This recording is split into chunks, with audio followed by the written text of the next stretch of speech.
We're going to begin our day by doing an assessment of the head, ears, eyes, nose, and throat.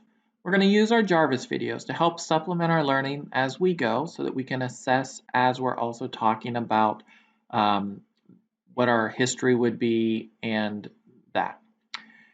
The cranial nerves play a big part in the head and neck assessment, so we're going to go ahead and talk about those as we go through, but you'll cover them in completion when you cover the nervous system in some later modules. So to begin with, we're going to start with our structure and function of our head, knowing that the skull is the rigid box that protects our brain and is supported by the cervical vertebrae. We're going to focus on cranial bones on the side here, including the parietal and temporal.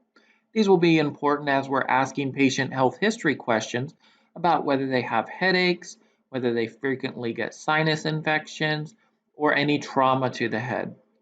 Also, we're going to notice the frontal bone up on this view and also the maxillary bone where we'll be palpating for sinus pressure. As we turn the head around and go to the back, you'll notice the one highlighted in purple is the occipital. That is commonly a place where people complain about headaches as well. We also want to take into consideration our pediatric differences when we're looking at the skull. Pediatric considerations when we're talking about the children, the posterior fontanelle usually will close by age 1 to 2 months, and it may already be closed at birth. The anterior fontanelle usually closes sometimes between 9 months and 18 months. The sutures and the fontanelles are needed for the infant's brain growth and development, but a sunken fontanelle can indicate dehydration. A raised fontanelle could indicate increased brachial pressure from infection. All right, so we're going to begin by inspecting and palpating along the skull. We're going to note its general size and shape. We're going to place our fingers in the hair and palpate their scalp. We're going to be noting especially at the hairline for any infestations like lice or scabies that typically tend to be around the ears and the back of the hair. The skull should be symmetric and smooth. The cranial bones, some have normal protrusions at the forehead, lateral edge of parietal bones, the occipital bone, and the mastoid process behind each ear. We should also be noting that there is no tenderness when we're palpating. We want to palpate along the temporal artery above the zygomatic cheekbone. I'll show you that again in a video coming up when she's doing all of her pulses. And then we also want to palpate along the temporomandibular joint as they open and close their mouth to make sure there's no limitations in their ability to chew.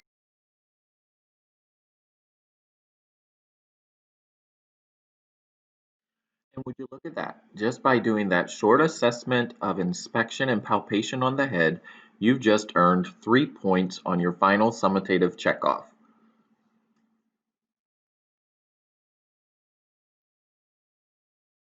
We'll be looking at the muscles of the face and how they work with cranial nerve 7.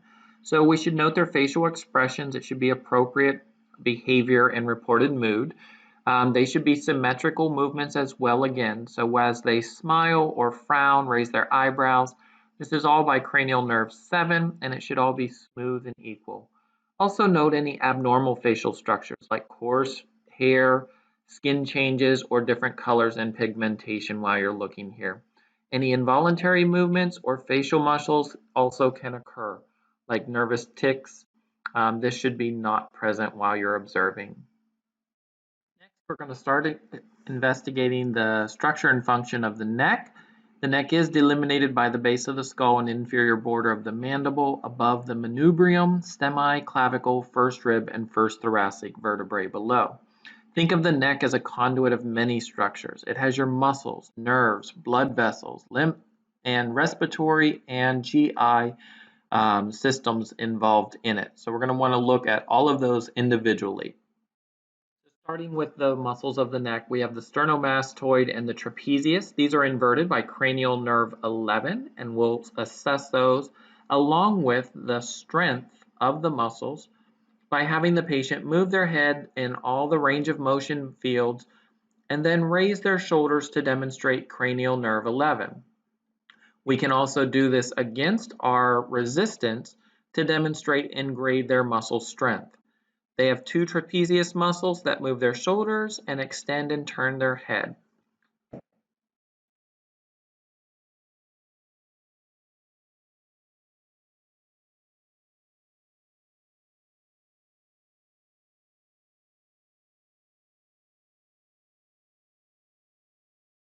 Now we can start assessing the perfusion of the head and neck. The temporal artery lies superior to the temporalis muscle, and pulsation is palpable anterior to the ear in some patients. This will often be very prominent when people are having a headache. Next, we move down to the carotids, being sure to only palpate one carotid at a time so that the patient does not get dizzy or pass out. After palpating the carotids and noting the pulses for regular beat and rhythm, then we can go ahead and listen with our stethoscope. We're going to listen with the bell of the stethoscope so that we can hear any low-pitched bruise. It will sound like a swooshing sound behind the bell of your stethoscope. We're going to ask the patient to hold their breath while we do this. Otherwise, their breathing would sound like a bruit even though it wasn't. If you get the chance in clinicals, listen to a dialysis patient's fistula, and that way you'll know what these bruits sound like. It would be abnormal as a neck observation.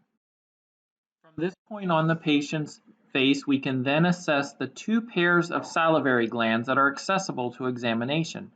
The parotid glands are in the cheeks over the mandible, anterior and below the ear. This is the largest of the salivary glands, and they are normally not palpable unless they are blocked with a stone or have a growth.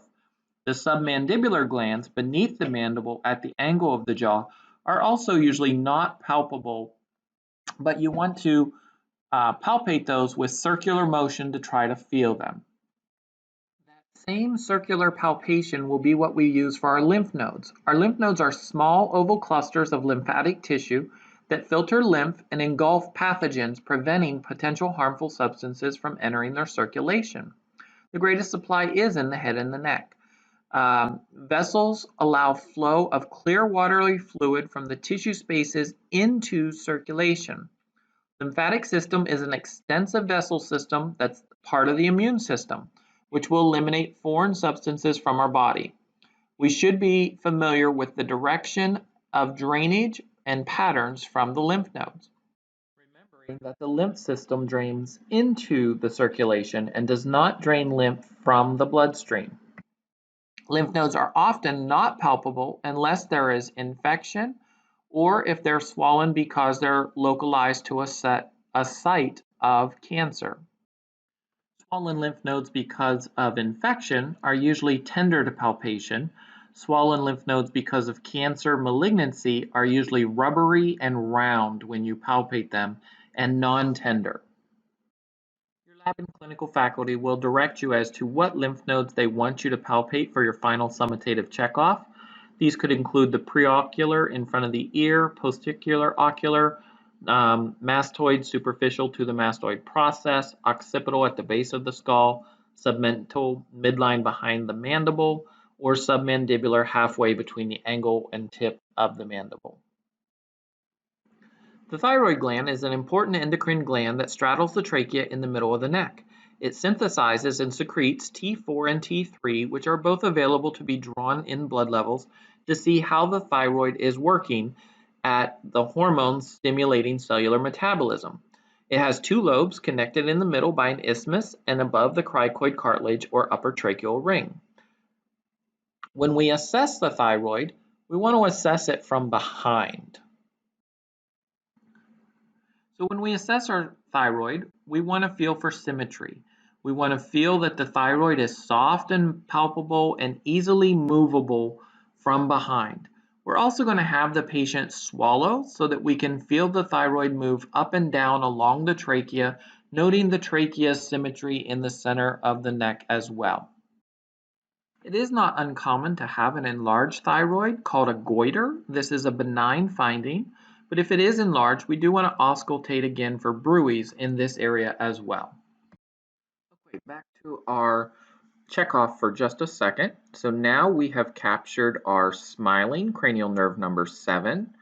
The patient shrugged their shoulders, so cranial nerve 11, and when they swallowed, we're going to count that as cranial nerve number 10. We reserve cranial nerve number 9 for the gag reflex because that is unique to that, even though it does play a role in swallowing.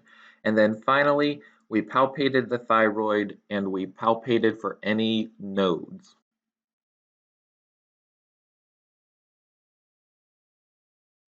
Wait, I almost forgot. When we were studying the neck, we also palpated our carotids, we palpated our temporal artery, and then we listened for carotid bruits.